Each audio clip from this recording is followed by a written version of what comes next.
Surat Yohanes yang ketiga, pasalnya yang ke-1, hari Minggu tanggal 26 Juli 2026. Salam dari Penatua kepada Gaius yang kekasih, yang kukasihi dalam kebenaran. Saudaraku yang kekasih, aku berdoa semoga engkau baik-baik dan sehat-sehat saja dalam segala sesuatu, sama seperti jiwamu baik-baik saja. Surat Yohanes yang ketiga ini dituliskan oleh Yohanes kepada Gaius. Kali ini dia juga menyampaikan salam dengan mengatakan bahwa dia adalah penatua. Di surat Yohanes yang kedua juga kemarin kita sudah baca bahwa Yohanes menyebut dirinya juga sebagai penatua. Nah, di sini dia menuliskan suratnya kepada Gaius. Siapa Gaius ini? Seorang yang dia kasihi di dalam kebenaran. Nah, dia berkata di sini di ayat 2 bahwa aku berdoa semoga engkau baik-baik dan sehat-sehat saja dalam segala sesuatu. Kita bisa sehat tubuh, tetapi kalau kita tidak sehat jiwa, atau bisa sehat jiwa tapi tubuh tidak sehat. Tetapi ada peribahasa yang mengatakannya, di dalam tubuh yang sehat terdapat jiwa yang sehat. Kalau saya lihat dalam perjalanan hidup sendiri, saat tubuh bisa sehat tetapi jiwa tidak sehat, itu bisa sangat mempengaruhi tubuh nantinya kan. Bisa pusing kepala, bisa sakit badan. Tetapi saat jiwa sehat, pikiran, perasaan, dan kehendak kita sehat, itu bisa sangat mempengaruhi tubuh menjadi tubuh yang sehat. Tubuh jadi segar saat pikiran kita kasih tenang, pikiran kita melihat yang baik di dalam hidup, sekalipun ada perjalanan-perjalanan hidup yang kita hadapi yang mungkin sangat berat, tetapi saat kita selalu mencoba mencari apa yang kita bisa syukuri di dalam masalah yang terberat sekalipun. Nah, saat kita melihat seperti itu, kita akan terus bersyukur dan akan mempengaruhi tubuh kita juga. Jadi kesehatan tubuh sangat dipengaruhi oleh cara berpikir kita, cara kita, perasaan kita, dan kehendak kita. Jadi yang saya lihat sih, dalam jiwa yang sehat terdapat tubuh yang sehat. Kalau jiwa sehat, tubuh akan sehat. Tetapi kalau tubuh sehat tetapi jiwa tidak sehat, akan sangat mempengaruhi nantinya. Tetapi kembali pada akhirnya memang saling berhubungan satu dengan yang lain. Nah, seperti kita tahu, manusia itu terdiri atas roh, jiwa, dan tubuh. Jadi ketiga bagian tubuh ini perlu semuanya sehat. Tidak cuma tubuh yang sehat, kita sibuk dengan gimnastik, berolahraga tiap hari, itu cuma untuk tubuh. Tetapi kita perlu juga olahraga tiap hari untuk jiwa kita. Jangan cuma sibuk mengurus tubuh kita, makan makanan yang sehat, olahraga, tetapi tidak pernah berolahraga untuk jiwa.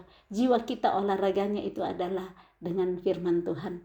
Olahraganya tahu kebenaran firman, supaya pikiran kita, perasaan kita yang banyak khawatirnya, banyak takutnya, banyak paniknya, banyak sombongnya, banyak iri hatinya, banyak pahitnya, semakin berolahraga, supaya semakin dikurangi semua yang sakit-sakit itu, diolahragakan dengan firman Tuhan, supaya jiwa kita pun juga sehat dan roh kita sehat saat kita terima kebenaran Yesus Kristus dalam hidup kita, roh kita dipulihkan kembali. Jadi ini maksudnya Yohanes menulis kepada Gaius, dia berdoa semoga engkau baik-baik dan sehat-sehat saja dalam segala sesuatu, sama seperti jiwamu baik-baik saja. Segala sesuatu, roh, jiwa, dan tubuh sehat. Karena kalau cuma bagian tubuh yang sehat, kita lihat orang yang suka berolahraga ya kekar sekali badan, tetapi kalau jiwanya tidak sehat di dalam. Jadi perlu seimbang, jiwa dan tubuh, roh semuanya sehat. Ayat 3, Sebab aku sangat bersukacita ketika beberapa saudara datang dan memberi kesaksian tentang hidupmu dalam kebenaran, sebab memang engkau hidup dalam kebenaran. Yohanes mendengar cerita tentang Gayus dari beberapa saudara yang lain yang bersaksi tentang hidupnya Gayus. Ternyata orang bisa menceritakan kesaksian dari kehidupan orang lain yang dilihat, dan itu yang dilakukan oleh saudara-saudara seiman lainnya yang datang kepada Yohanes dan menceritakan tentang kesaksian hidup Gayus yang hidup dalam kebenaran, dan itu membuat Yohanes bersukacita. Pasti kita bersukacita saat mendengar saudara-saudara kita yang hidup dalam kebenaran, yang hidup tulus, yang hidup mengasihi sesama dengan tidak mencari kepentingan sendiri, keuntungan sendiri. Nah, ini menjadi kesaksian hidup yang membawa sukacita. Aku sangat bersukacita ketika beberapa saudara datang memberi kesaksian tentang hidupmu dalam kebenaran. Seseorang yang hidup dalam kebenaran membuat sukacita orang lain. Orang lain yang melihat hidupnya akan bersukacita, dan orang lain yang tidak melihat tapi mendengar dari kesaksian orang lain. Tetapi kita bisa lihat kebalikannya, kalau seseorang yang hidup tidak dalam kebenaran, yang mendengarnya pasti bersedih hati ya. Oh, sudah belajar kebenaran tetapi hidupnya masih terus lanjut di dalam kehidupan yang jauh dari kebenaran. Masih terus nipu, masih terus kepahitan, masih terus bohong, masih terus munafik, masih terus sombong, masih terus iri hati. Nah, yang seperti ini kalau kita dengar cerita dan kesaksian tentang orang-orang seperti itu, pastinya akan menimbulkan kesedihan di hati. Nah, seperti Yohanes, dia membagikan kebenaran firman Tuhan dan dia mendengar bagaimana Gayus menghidupinya. Itu membawa sukacita yang besar di dalam hati Yohanes. Ayat 4, bagiku tidak ada sukacita yang lebih besar daripada mendengar bahwa anak-anakku hidup dalam kebenaran. Jadi Gayus ini kalau kita lihat dan baca di ayat 4 adalah salah satu dari anak rohaninya Yohanes yang dia sudah ajarkan kebenaran. Sehingga dia berkata, aku sangat bersukacita ketika mendengar bagaimana Gayus hidup di dalam kebenaran. Dan Yohanes berkata, tidak ada sukacita yang lebih besar daripada mendengar bahwa anak-anakku hidup dalam kebenaran. Tidak sukacita saat, oh ini orang yang datang bawakan titipan dari Gayus, ini oleh-oleh dari Gayus. Itu bukan hal yang paling utama bagi Yohanes. Bagi Yohanes yang paling besar artinya, dia sangat bersukacita saat mendengar bahwa Gayus, anak-anak rohaninya yang lain, hidup dalam kebenaran. Kita pun sebagai orang tua, baik sebagai orang tua jasmani maupun orang tua rohani, pasti kita sangat bersukacita kalau mendengar anak-anak kita hidup dalam kebenaran. Mari kita terus lebih dahulu mencontohkan, meneladankan hidup dalam kebenaran, supaya anak-anak kita yang lagi bertumbuh, lagi belajar melihat bagaimana kehidupan yang sesungguhnya, mereka akan melihat kehidupan kita yang kita terus latih, kita terus usahakan hidup dalam kebenaran. Kalau kita bilang, iya tapi anak saya sudah lihat dulu waktu saya masih suka marah-marah, waktu saya masih suka bohong, waktu saya masih melawan-lawan papanya atau tidak mengasihi mamanya. Tidak ada kata terlambat hari ini. Saat kita dengar firman Tuhan hari ini, kita tidak keraskan hati kita dilembutkan untuk menerima firman kebenaran, supaya setiap kebenaran-kebenaran yang kita sudah tahu, kita latih untuk kita hidup dalam kebenaran. Kalau dulu kita sering marah-marah, kita minta pertolongan Roh Kudus, ajar saya untuk menenangkan hati, enggak langsung meledak-ledak, enggak langsung marah saat ada sesuatu hal yang tidak sesuai dengan apa yang saya inginkan, supaya hati menjadi lebih adem, lebih tenang, lebih damai, dan anak-anak akan melihat contoh kehidupan kita yang diubahkan. Mungkin nggak mungkin, tapi memang butuh waktu untuk melihat perubahan kita.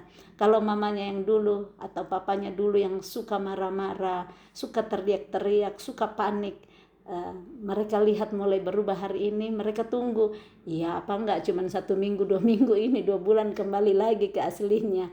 Jadi bagaimana namanya hidup dalam kebenaran, betul-betul hidup yang lama kita diubahkan oleh pertolongan Roh Kudus. Roh Kudus sanggup menolong kita untuk hidup dalam kebenaran. Karena kebenaran itu melalui tuntunan Roh Kudus setiap hari, kalau kita mau taat, kita mau dengar-dengaran, kita akan hidup dalam kebenaran. Cara hidup kita yang lama akan diganti, dan itu akan membuat sukacita orang tua kita, baik orang tua jasmani rohani. Bersukacita pasti anak-anak akan lebih adem dan tenang hidup sama orang tuanya, yang tidak hanya perang mulut setiap hari, tetapi ada sukacita, ada kata-kata yang tenang, yang baik satu dengan yang lain. Saling menolong dan perlawanan. Ayat 5. Saudaraku yang kekasih, engkau bertindak sebagai orang percaya, di mana engkau berbuat segala sesuatu untuk saudara-saudara, sekalipun mereka adalah orang-orang asing. Saudaraku yang kekasih di sini adalah Gaius maksudnya. Jadi dia tuliskan di ayat 5 bahwa engkau bertindak sebagai orang percaya. Bagaimana itu bertindak sebagai orang percaya? Di mana engkau berbuat segala sesuatu untuk saudara-saudara sekalipun mereka adalah orang-orang asing. Tindakan sebagai orang percaya adalah berbuat segala sesuatu, melakukan, menolong orang-orang lain sekalipun mereka adalah orang asing. Jangan kita hanya berpegang kepada orang-orang yang maksudnya berpegang kepada pengertian bahwa yang saya mau tolong itu hanya keluarga kecilku saja. Yang penting anakku, suamiku, istriku semua baik-baik saja. Orang lain mau susah bagaimanapun aku gak mau urus. Yang penting keluargaku baik-baik saja. Kita perlu untuk berbuat segala sesuatu untuk saudara yang lain sekalipun mereka adalah orang-orang asing. Inilah yang dikatakan oleh Yohanes, engkau bertindak sebagai orang percaya. Kalau kita mau mengatakan diri kita sendiri hari ini sebagai orang percaya, ikutilah teladan yang Gaius sudah berikan. Gaius memberikan keteladanan, dia berbuat baik kepada orang-orang, saudara-saudara sekalipun itu adalah orang asing. Mereka telah memberi kesaksian di hadapan jemaat tentang kasih-Mu. Mereka ini siapa? Orang-orang yang kepadanya Gaius telah berbuat baik, yang kepadanya Gaius telah bertindak sebagai orang percaya. Tindakan yang Gaius lakukan ini membuat orang-orang bersaksi tentang perbuatannya yang baik. Nah, kalau orang lain bersaksi terhadap perbuatan yang baik oleh Gaius, yang dimuliakan kan Tuhan nantinya. Tuhan yang melalui Gaius melakukan kasih menolong sesama. Jadi mereka telah memberi kesaksian di hadapan jemaat tentang kasih-Mu, baik benar perbuatan-Mu, jikalau Engkau menolong mereka dalam perjalanan mereka dengan suatu cara yang berkenan kepada Allah. Tadi dikatakan orang-orang asing di dalam perjalanan, ya mungkin saja Gaius menerima mereka di rumahnya atau menyiapkan makanan dan minuman, sehingga itu menyentuh hati orang-orang asing ini yang kepadanya Gaius melakukan tindakan sebagai orang percaya. Nah, apa tindakan kita sebagai orang percaya hari ini? Kita bilang, iya kan tidak ada orang asing yang singgah di rumah saya, tidak ada orang asing yang saya ketemu.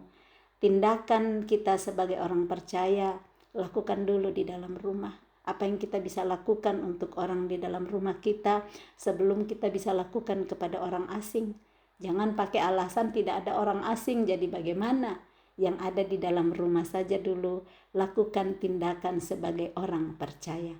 Kalau sebelumnya tindakan kita hanya ngeluh-ngeluh, hanya marah-marah, hanya kalau ibu-ibu cerewet saja, mulai latih untuk berkata-kata dengan bermazmur. Kata Paulus ya di surat yang Paulus tulis ke Efesus kalau saya nggak salah ingat. Berkata-katalah dengan bermazmur, mengatakan kata-kata yang baik, karena Firman Tuhan berkata, seperti apa yang engkau katakan di hadapanku, seperti itu akan aku lakukan kepadamu. Nah, apa yang kita katakan kepada saudara-saudara kita, kita sepertinya mendoa. Jadi apa yang keluar dari mulut itu adalah doa. Jadi mari kita hidup dengan cara yang berkenan kepada Allah, menolong dan menunjukkan kasih Tuhan melalui kehidupan kita. Ayat 7, sebab karena namanya mereka telah berangkat dengan tidak menerima sesuatu pun dari orang-orang yang tidak mengenal Allah. Kita wajib menerima orang-orang yang demikian supaya kita boleh mengambil bagian dalam pekerjaan mereka untuk kebenaran. Nah, ini kurang lebih kalau kita lihat di sini sambungan dari ayat 5, bahwa Gaius berbuat segala sesuatu yang baik sekalipun mereka adalah orang asing. Nah, orang-orang asing ini di ayat 7 dikatakan sebab karena namanya mereka telah berangkat dengan tidak menerima sesuatu pun dari orang-orang yang tidak mengenal Allah. Seperti orang yang menjalankan misi, ya, berjalan ke tempat yang baru yang mereka tidak tahu, tetapi karena namanya ada panggilan dari Roh Kudus di dalam hati mereka untuk pergi berangkat ke satu tempat yang lain, dan sekalipun mereka tidak dapat sesuatu pun dari orang-orang yang tidak mengenal Allah di mana mereka tempati untuk berangkat, tetapi saat ada orang yang seperti Gaius yang memberikan tumpangan, yang memberikan makan, yang memberikan minum, yang memberi perhatian, mungkin menunjukkan alamat atau apapun yang dibutuhkan oleh orang-orang asing tersebut, itu adalah salah satu bagian yang kita bisa lakukan. Jadi kalau kita melihat orang-orang yang baru di dalam hidup kita, jangan kita cuek aja. Mari kita coba untuk terbuka.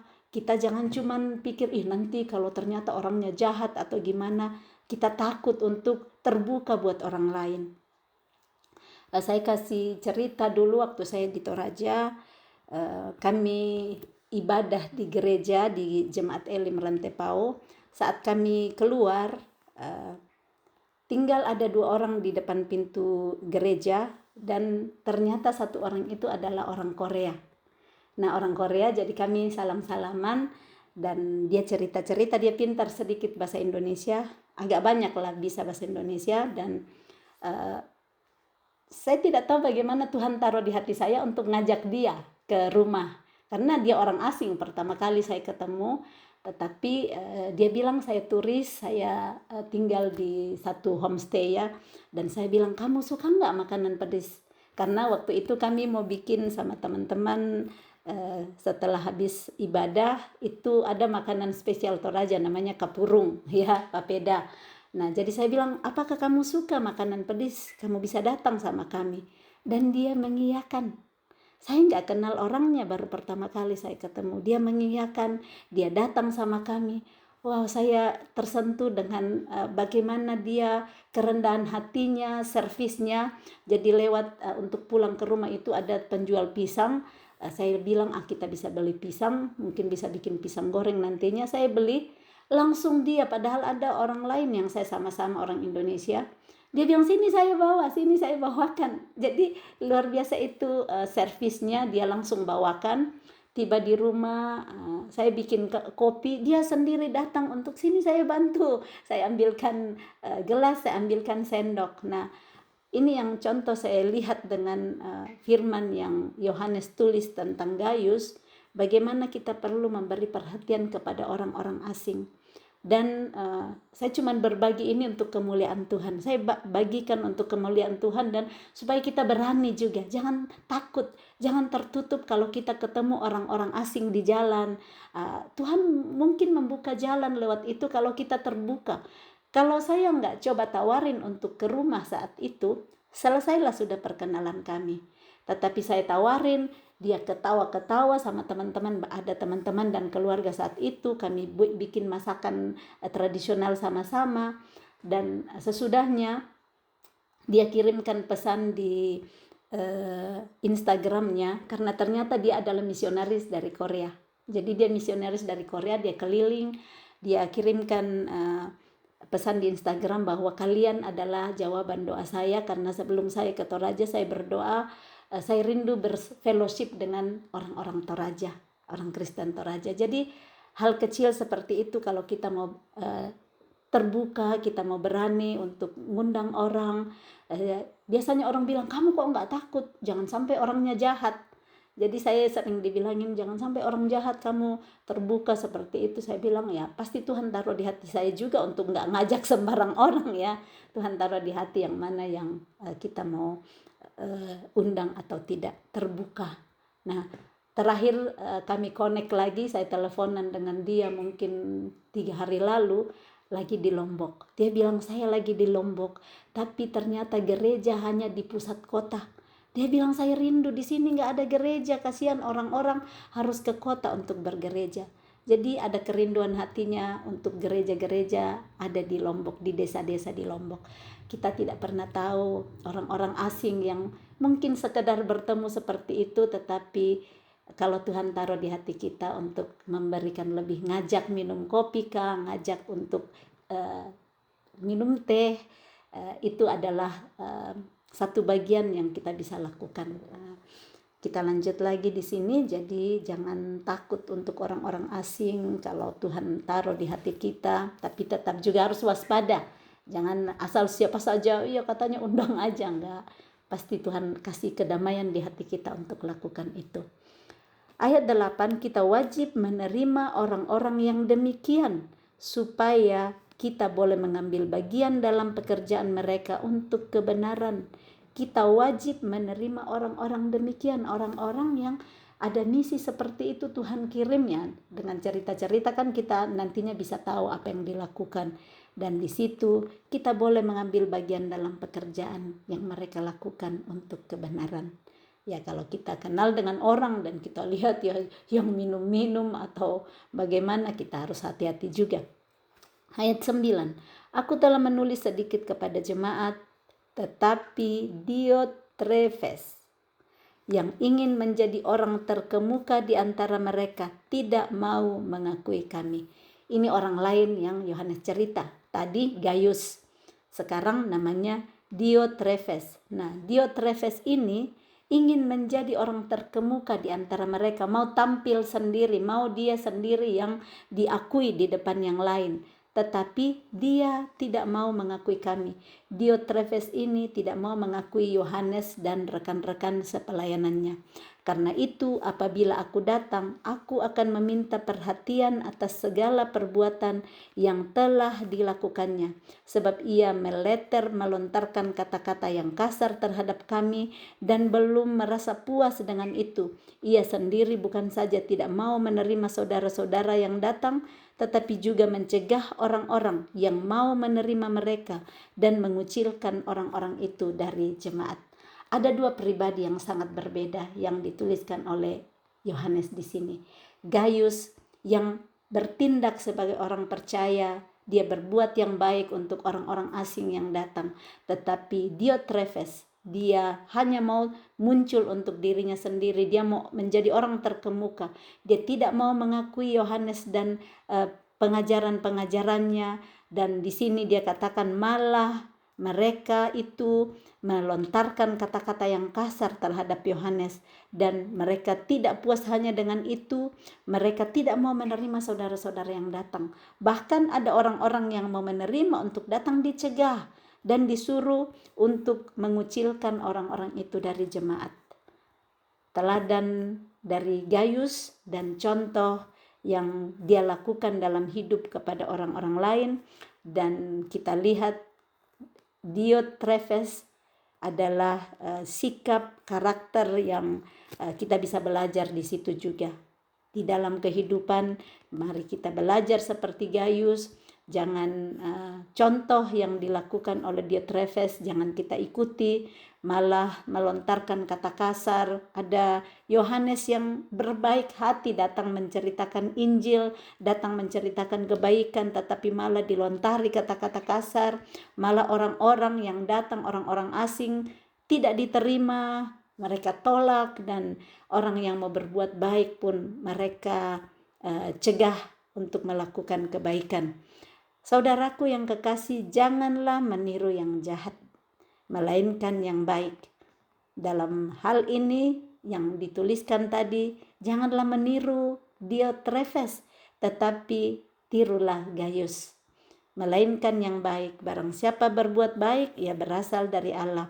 Tetapi barang siapa berbuat jahat, ia tidak pernah melihat Allah. Dalam hidup kita, pasti kita melihat keteladanan-keteladanan dari orang-orang. Dan itu yang kita bisa ikuti keteladanannya. Bagaimana mereka memperlakukan orang lain, bagaimana mereka berbuat baik kepada orang lain. Seperti yang Gaius lakukan, perbuatan baik Gaius membuat orang-orang bersaksi tentang dia di dalam jemaat. Kita percaya bahwa dalam kehidupan kita ada orang-orang seperti itu. Kita bersyukur Tuhan kirim untuk meneladankan, untuk kita bisa meniru hal-hal baik yang dilakukan. Karena ternyata siapa yang berbuat baik, ia berasal dari Allah. Tetapi barang siapa berbuat jahat, ia tidak pernah melihat Allah. Tentang Demetrius, semua orang memberi kesaksian yang baik. Ada orang ketiga lagi ya. Jadi ada orang ketiga namanya Demetrius. Tentang Demetrius semua orang memberi kesaksian yang baik. Malah kebenaran sendiri memberi kesaksian yang demikian. Dan kami juga memberi kesaksian yang baik tentang dia. Dan engkau tahu bahwa kesaksian kami adalah benar. Orang ketiga adalah Demetrius. Dia juga adalah orang yang melakukan kebaikan. Dikatakan semua orang memberi kesaksian yang baik tentang Demetrius. Malah kebenaran sendiri memberi kesaksian yang demikian. Dan kami juga memberi kesaksian yang baik tentang dia. Dan engkau tahu bahwa kesaksian kami adalah benar. Yohanes mengkonfirmasi kesaksian-kesaksian yang semua orang berikan tentang kebaikan Demetrius. Demetrius dan Gaius, dua contoh orang-orang yang bisa kita teladani di dalam kehidupan kita.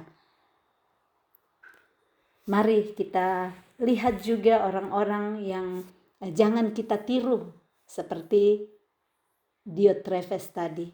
Tetapi mari kita tiru, kita lihat, kita pelajari cara hidup orang-orang seperti Gaius dan Demetrius supaya kita bisa belajar dari cara hidup mereka. Kalau kita sebelumnya mungkin hanya memikirkan diri kita sendiri, kita tidak tertarik untuk menolong orang-orang yang lain. Kita mau menolong cuma orang-orang yang kita kenal, teman-teman kita, saudara-saudara kita, keluarga kita. Tetapi dari surat Yohanes yang ketiga ini cerita tentang Gaius, tentang Demetrius. Mari kita ubah cara berpikir kita. Mari kita ubah cara pandang kita sebelumnya supaya kita bisa menjadi orang-orang yang bertindak sebagai orang percaya. Penutup, banyak hal yang harus kutuliskan kepadamu, tetapi aku tidak mau menulis kepadamu dengan tinta dan pena. Aku harap segala berjumpa dengan engkau dan berbicara berhadapan muka. Damai sejahtera menyertai engkau. Salam dari sahabat-sahabatmu, sampaikanlah salamku kepada sahabat-sahabat satu persatu. Dia menutup suratnya yang ketiga ini dengan menceritakan sama seperti di suratnya yang kedua. Dia rindu, dia mau dia banyak hal yang dia mau tuliskan, tetapi dia bilang, aku berharap segera berjumpa dengan engkau, berbicara berhadapan muka. Ada harapan dari Yohanes. Dia berhadapan muka dengan muka langsung dengan orang-orang yang dia tuliskan surat kepadanya. Dan ada berkat dan damai sejahtera yang dia sampaikan, perkataan berkat yaitu damai sejahtera menyertai engkau. Mari kita perkatakan damai sejahtera bagi orang-orang lain. Mari kita perkatakan kata-kata berkat untuk orang lain. Dan Yohanes menyampaikan salam dari sahabat-sahabatmu, sahabat-sahabat Gaius di sini, karena suratnya disampaikan kepada Gaius, tetapi ada sahabat-sahabat lain di sini karena kita lihat tadi ya, Gaius itu adalah salah satu dari anak rohaninya, anak rohani dari Yohanes, dan dikatakan sampaikan salamku kepada sahabat-sahabat satu persatu. Dia sampaikan salam dari sahabat-sahabat yang bersama dia kepada Gaius, dan dari Yohanes pun menyampaikan salam kepada sahabat-sahabatnya. Dan dia katakan satu persatu.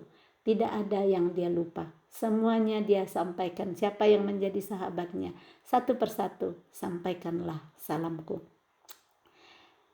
Demikian pembacaan surat Yohanes yang ketiga hari ini. Kita bersyukur mendapat pengajaran hidup, kehidupan Gaius dan kehidupan Demetrius. Kiranya Roh Kudus tuntun kita untuk perjalanan hidup yang baru, untuk hidup yang terbuka, untuk hidup bertindak sebagai orang percaya, untuk berbuat yang baik kepada orang-orang lain sekalipun mereka adalah orang-orang asing. Selamat menghidupi firman, selamat menghidupi damai sejahtera yang terus menyertai kita, karena barang siapa yang melakukan firman, hidupnya akan dipenuhi oleh damai sejahtera, dipenuhi oleh ketenangan dan ketentraman senantiasa. Selamat hari Minggu, Tuhan Yesus memberkati. Shalom.